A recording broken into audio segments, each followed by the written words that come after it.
You want me to put that on my todger?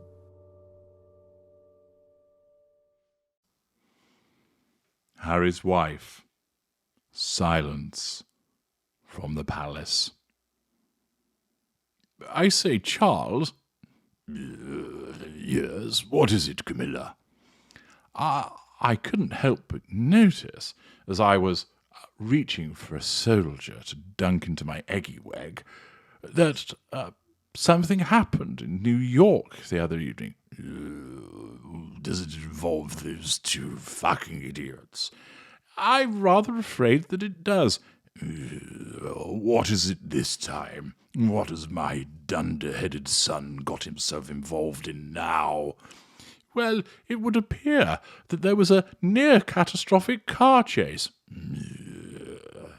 How can one have a near-catastrophic car chase in Manhattan? Their horse and carriages only move slowly, don't they? They're bumper to bumper. Yes, I know that's the case, but it's being reported all around the world that there's been some awful near misses and a relentless pursuit and highly aggressive paparazzi. Yeah, I very much doubt it. I should imagine that wife of his is making things up again. Now, pass me the salt. They've not salted my eggs correctly. That was probably a fairly close approximation to what occurred in Buckingham Palace when news was imparted to King Charles that there had been the near-catastrophic car chase. The fact is that Buckingham Palace will have been briefed on this, and they have opted sensibly to steer the course of they want to be overseas. What happens overseas stays overseas. We are not pandering to this blatant attention-seeking any longer. Undoubtedly, the king will have been briefed, receiving information that it wasn't near catastrophic, that there wasn't a relentless pursuit, and therefore has decided that the most appropriate way, subconsciously, of course, to assert control is to stay in a position of silence. And of course, that is something that does not go down well with Harry and Harry's wife. Harry, because he wants to feel appreciated and loved, and therefore thinks nobody cares about him, because, hey, Pa, yeah, I was in a near-catastrophic car chase, you know. Surely you're concerned about me, yeah? And when there's no response, unfortunately for Harry, petulant that he can be, he gets a cob on about Pa not checking that he's okay, even though he's a 38-year-old man that's surrounded by bodyguards. And of course, it's always the case that the Duchess of Overseas is going to sidle up to Harry and say, Harry, see, they don't love you. I love you, but they don't. They don't care about you, nasty, nasty kingy wingy wongy. The Independent reports the Duke and Duchess of Sussex have not been contacted by the royal family after claiming to have been involved in a near-catastrophic car chase. Harry and Harry's wife were followed by paparazzi after attending an awards ceremony with the Duchess's mother, Doria Ragland, in New York on Tuesday, the couple's spokesperson said.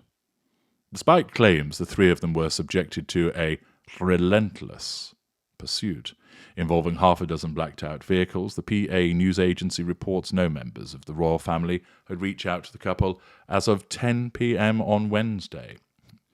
Dear, dear, what terrible human beings they are. A Buckingham Palace spokeswoman declined to comment. Sensibly, Buckingham Palace has decided we're not giving in to their attention-seeking.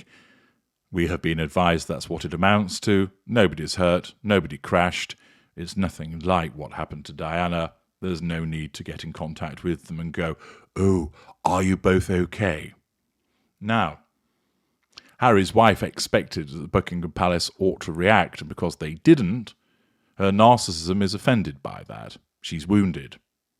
But of course, what she then does is ensure that the world knows that Buckingham Palace hasn't reached out to them to check that they're okay, because who is it that pops up? None other than improbably named plastic-faced Lieutenant Omid Scobie, who told ABC News Live he was really shocked to hear from sources that neither Harry nor Harry's wife had heard from any members of the royal family regarding what their spokesperson called a near-catastrophic car chase. Well, thanks for that, improbably named plastic-faced one. The fact that you know that they hadn't heard from Buckingham Palace means that they wanted you to know that, and as their lieutenant, you then go running to Twitter and the relevant news agencies to say, "Gosh, I'm really shocked to hear that neither Harry or Harry's wife have heard from any members of the royal family," i.e., once again, you twat, you're being the mouthpiece of Harry and Harry's wife, although you claim not to be. Buckingham Palace is doing exactly the right thing, not providing any attention to these two attention seekers. Nevertheless, after Omid Scobie amplifying the initial statement on the 17th of May, when it fails to elicit a response from Buckingham Palace, which of course wounds Harry's wife and threatens her sense of control, she then ensures that Scobie is fed the news, "We haven't heard from anybody," thus trying to portray the royal family as cold, heartless, and uncaring. Unfortunately for Harry's wife, and also for improbably named plastic-faced Lieutenant Omid Scobie, the vast majority of straightforward, common-sense thinking individuals say, good.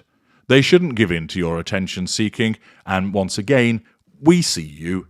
We see what's happened. We know that you, Harry's wife, are pissed off because they haven't reacted to your attention-seeking, and therefore you've leaked the information to Omid Scobie for him to put out there in the twattersphere. And once again, this demonstrates the mid-range behaviour of Harry's wife, with the collateral consequence of that she once again attempts to assert control over the royal family through proxy, and most people see through it for what it is. Her narcissism isn't capable of saying, do you know what? We keep fucking up here. We keep doing things and everybody's just going, manufactured, set up, staged, leak. Everybody notices what's going on. But her narcissism is incapable of learning from that. It's like artificial intelligence that's been bought from Wish. It does its job in the moment, but it keeps on creating these collateral problems again and again and again. And therefore, she puts herself in these situations which just demonstrates her to be the liar and manipulator that most people know her to be. I'm H.G. Tudor. Thank you for listening.